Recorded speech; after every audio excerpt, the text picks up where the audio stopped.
ഈശംശയ്ക്ക് സ്തുതിയായിരിക്കട്ടെ. കുടുംബം തിരുക്കുടുംബം വിചിന്തനം നാം തുടരുന്നു. മാതൃക നൽകിയ 2 കുടുംബങ്ങളെക്കുറിച്ച് നമ്മൾ കാണുകയുണ്ടായി. മറ്റ് 2 പ്രധാനപ്പെട്ട കുടുംബങ്ങളെക്കുറിച്ച് കൂടി നമ്മൾ ഇന്ന് ചിന്തിക്കുകയാണ്. അവരുടെ മാതൃക നമുക്കും ഒപ്പിയെടുക്കാൻ സാധിച്ചു കഴിഞ്ഞാൽ നമ്മുടെ ജീവിതത്തിൽ, നമ്മുടെ കുടുംബത്തിൽ അത് വലിയ നേട്ടമായിരിക്കും.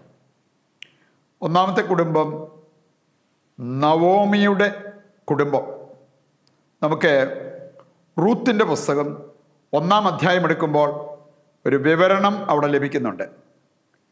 എലിമലക്ക് അദ്ദേഹത്തിൻ്റെ ഭാര്യയായിരുന്നു നവോമി.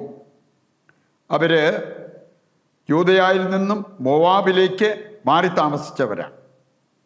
നമ്മൾ കാണുന്നു, അവർക്ക് 2 ആൺമക്കളുണ്ടായിരുന്നു. 2 പേരുടെയും വിവാഹം നടന്നു. ഇനി നവോമിയുടെ ജീവിതത്തിൽ ഉണ്ടായ ഒരവസ്ഥ, ഭർത്താവിനെ നഷ്ടപ്പെട്ടു, അവൾ വിധവയായി. ആ ഒരു സാഹചര്യത്തിൽ വേദനിച്ചിരുന്നപ്പോഴാണ് 2 ആൺമക്കളും മരിച്ചു. പിന്നീടുള്ളത് ഇവർ 3 സ്ത്രീകൾ മാത്രമാണ്.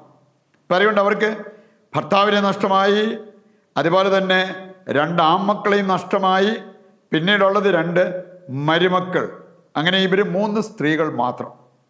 ഈ ഒരു സാഹചര്യത്തിൽ നവോമി തൻ്റെ മരുമക്കളോട് പറയുന്ന ഒരു കാര്യം, നിങ്ങൾ എൻ്റെ അടുത്തുനിന്ന് രക്ഷപ്പെട്ടോളുക, എന്നിട്ട് വീണ്ടും വിവാഹിതരായി നിങ്ങൾ സുഖമായിട്ട് ജീവിക്കുക.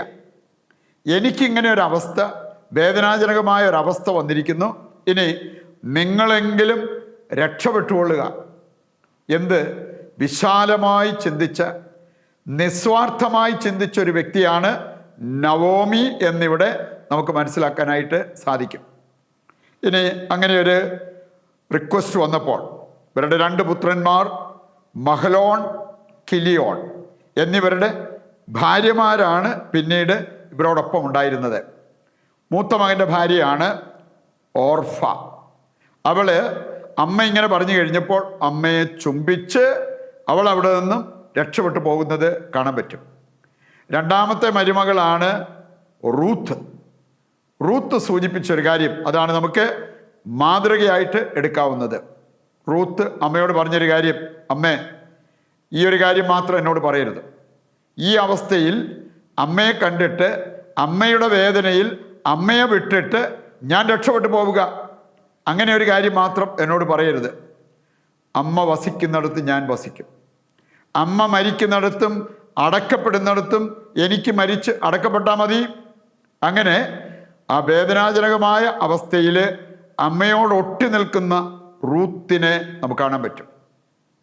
പ്രിയപ്പെട്ടവരെ, ഇന്ന് ഒത്തിരി കുടുംബങ്ങളുടെ തകർച്ചയ്ക്ക് പ്രധാനപ്പെട്ട കാരണം സ്വാർത്ഥതയാണ്.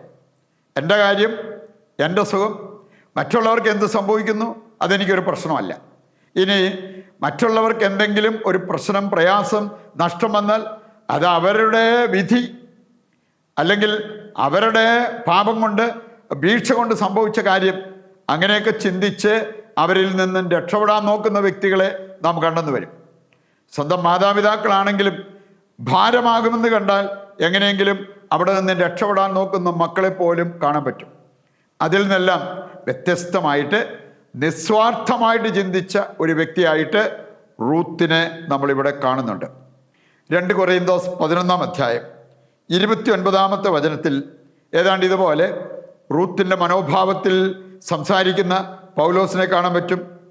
നിങ്ങൾ ബലഹീനരാകുമ്പോൾ ഞാനും ബലഹീനനാകുന്നു. നിങ്ങൾ പാപം ചെയ്യുമ്പോൾ എൻ്റെ ഹൃദയം കത്തുന്നു. മറ്റുള്ളവരോട്, അല്ലെങ്കിൽ അവരുടെ അവസ്ഥയിൽ അവരോട് ചേർന്ന് നിൽക്കുന്ന ഒരു വ്യക്തിയായിട്ട് പൗലോസിനെ നമുക്കിവിടെ കാണാൻ പറ്റും. റോമാലേഖനം 12-ാം അധ്യായം 15-ാമത്തെ വചനത്തിൽ പൗലോസ് പഠിപ്പിക്കുന്നൊരു കാര്യമുണ്ട്. സന്തോഷിക്കുന്നവരോടൊത്ത് സന്തോഷിക്കുവിൻ, വേദനിക്കുന്നവരോടൊത്ത് വേദനിക്കുവിൻ. പ്രിയപ്പെട്ടവർ, നമ്മൾ സ്വന്തമാക്കേണ്ടത് സഹതാപമല്ല, സഹാനുഭൂതി. സിമ്പതി അല്ല കാണിക്കേണ്ടത്, എമ്പതി, സഹാനുഭൂതി. മറ്റുള്ളവരുടെ അവസ്ഥയിൽ അവരെ മനസ്സിലാക്കി അവരുടെ കൂടെ നിൽക്കുന്ന ആ ഒരു മനോഭാവം. രണ്ടാമതൊരു കുടുംബം നമുക്ക് കാണാൻ സാധിക്കും. അതാണ് ജെഫ്തായുടെ കുടുംബം. ന്യായാധിപന്മാർ 11-ാം അധ്യായം 29 മുതൽ വായിക്കുമ്പോൾ ജെഫ്ത ഒരു നേർച്ച നേർന്നു.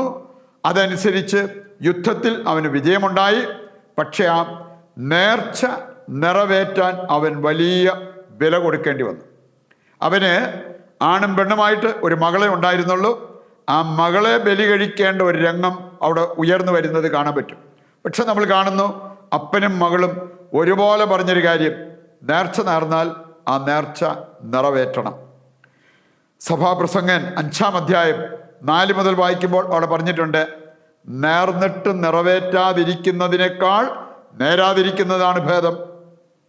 സങ്കീർത്തനം 15-ന്റെ 4-ാമത്തെ വചനം, നഷ്ടം സഹിച്ചും പ്രതിജ്ഞ നിറവേറ്റുക. പ്രഭാഷകൻ 23-ന്റെ 11-ാമത്തെ വചനം, ശപഥം നിറവേറ്റാതിരുന്നാൽ നീ കുറ്റക്കാരനാകും. മനഃപൂർവ്വം നിറവേറ്റാതിരുന്നാൽ ഇരട്ടി പാപം എന്നുള്ളത് കർത്താവ് നമ്മെ ഓർമ്മിപ്പിക്കുന്ന കാര്യമാണ്. അതുകൊണ്ട് പ്രിയപ്പെട്ടവരെ, ദൈവത്തെ അനുഭവിച്ച വ്യക്തികളാണ് നമ്മളെങ്കിൽ, യേശുവിൽ നിന്നും മാതൃകയെടുത്ത വ്യക്തികളാണ് നമ്മളെങ്കിൽ, ഈ കുടുംബങ്ങളിൽ നിന്നും മാതൃക എടുക്കുന്നവരാണ് നമ്മളെങ്കിൽ, നമുക്കും ഇപ്രകാരം വിശ്വസ്തതാപൂർവ്വം സ്നേഹപൂർവ്വം നമ്മുടെ കുടുംബത്തിൽ പെരുമാറാൻ സാധിക്കും. അതിനുവേണ്ട കൃപയ്ക്കായി ദൈവത്തോട് നമുക്ക് പ്രാർത്ഥിക്കാം. മാതാപിതാക്കളെ പ്രതി വേദനിക്കുന്ന മക്കളുണ്ട്.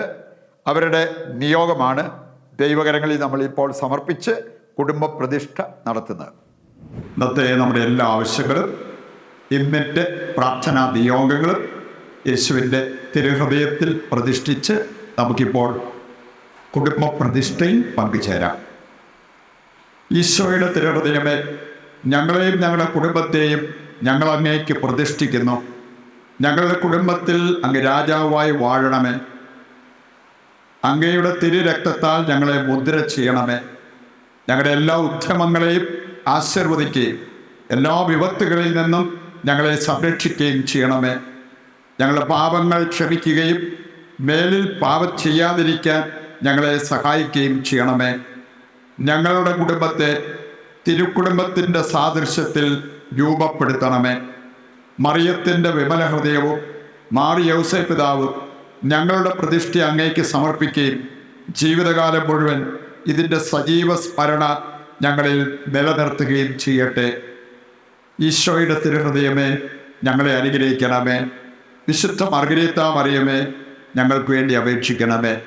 നമുക്കിനി താഴ്ന്ന സ്വരത്തിൽ കർത്താവിനെ സ്തുതിച്ചുകൊണ്ട് ദിവ്യകാരുണ്യത്തിൻ്റെ ആശീർവാദത്തിനായിട്ട് ഒരുങ്ങുകയും ചെയ്യാം. യേശുവേ നന്ദി, യേശുവേ സ്തുതി. Hallelujah, hallelujah.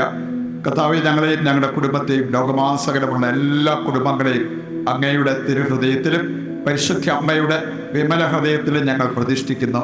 ഞങ്ങളെ സംരക്ഷിക്കണമേ, ഞങ്ങളെ പരിപാലിക്കണമേ, ഞങ്ങളെ അനുഗ്രഹിക്കണമേ. യേശുവേ നന്ദി, യേശുവേ സ്തുതി, യേശുവേ സ്തോത്രം.